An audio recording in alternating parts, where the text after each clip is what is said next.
Bismillahirrahmanirrahim. Assalamualaikum warahmatullahi wabarakatuh. Alhamdulillahirrabbilalamin. Pada kesempatan ini kita bisa bertemu kembali dengan saya, Nuri Solihuddin, tutor PKBM Bina Pandu Mandiri.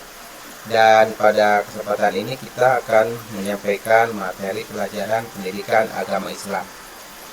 Dalam pendidikan agama Islam kali ini, kita akan membahas faktor-faktor kemajuan dan kemunduran peradaban Islam di dunia. Tapi pada kesempatan ini kita akan dibagi dua bagian. Yang kita akan bahas adalah faktor kemajuan peradaban Islam di dunia. Untuk lebih jelas, mari kita lihat slide berikut. Peradaban Islam telah memainkan peran penting dalam sejarah dunia, terutama selama era keemasan Islam pada abad 8 hingga abad ke-13. Namun seperti yang kita tahu bahwa peradaban Islam itu mengalami kemajuan yang sangat pesat dan juga termasuk kemunduran yang signifikan.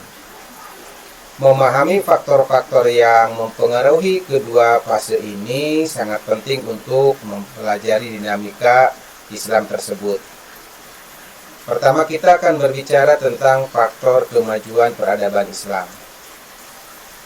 Keunggulan dalam ilmu pengetahuan dan teknologi. Faktor kemajuan Islam itu pertama kaitan dengan keunggulan dalam ilmu pengetahuan dan teknologi. Pada masa keemasan Islam itu perhatian besar diberikan pada ilmu pengetahuan.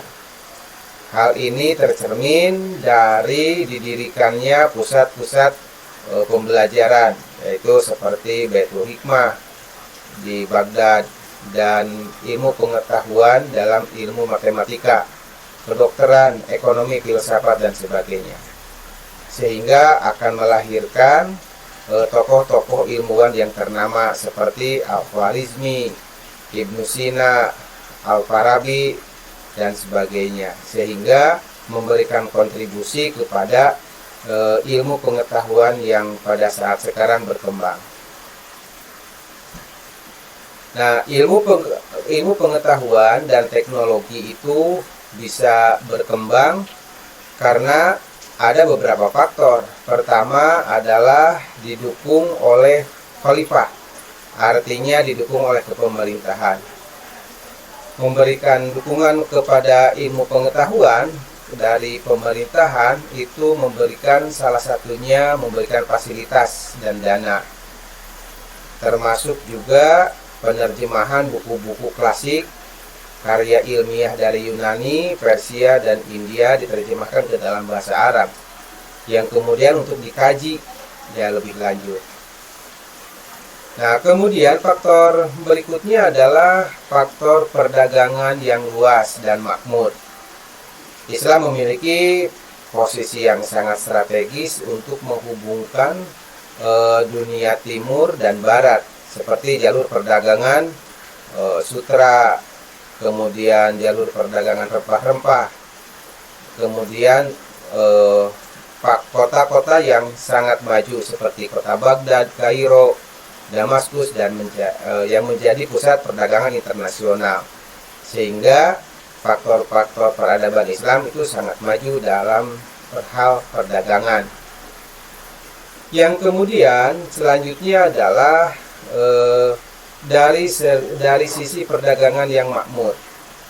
Nah, sistem ekonomi yang stabil ini merupakan salah satu juga faktor keberhasilan dalam dunia Islam. Salah satunya adalah penerapan zakat dan larangan riba menciptakan ekonomi yang adil. Yang selanjutnya adalah kemakmuran dalam perdagangan ini adalah terciptanya karena jaringan perdagangan. Para pedagang kaum muslimin membawa agama Islam ke berbagai penjuru dunia, seperti ke Asia Tenggara, Afrika, dan Eropa. Dan itu adalah merupakan salah satu kemajuan Islam dalam dunia perdagangan. faktor-faktor peradaban Islam lainnya adalah karena keberagaman dan toleransi. Nah, para warga belajar pada masa awal Islam menunjukkan tingkat toleransi yang sangat tinggi terhadap agama dan budaya lain. Hal ini memungkinkan masyarakat dari berbagai latar belakang untuk hidup berdampingan dan berkontribusi terhadap peradaban Islam. Sehingga dengan hal seperti itu, keberagaman dan toleransi akan memudahkan untuk Islam diterima oleh semua lapisan masyarakat. Keberagaman dan toleransi ini juga itu didukung oleh pertama Piagam Madinah sebagai bukti awal bahwa Nabi Muhammad mempromosikan hidup bersama dengan masyarakat Yahudi dan Nasrani itu karena adanya Piagam Madinah, yang salah satunya adalah dalam Piagam Madinah dikatakan hidup berdampingan secara aman.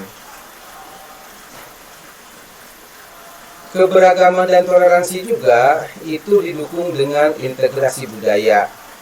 Artinya bahwa budaya lokal yang dihormati dan diselaraskan dengan nilai-nilai Islam. Banyak budaya lokal yang diselaraskan dengan budaya-budaya Islam sehingga budaya lokal merasa terhormati.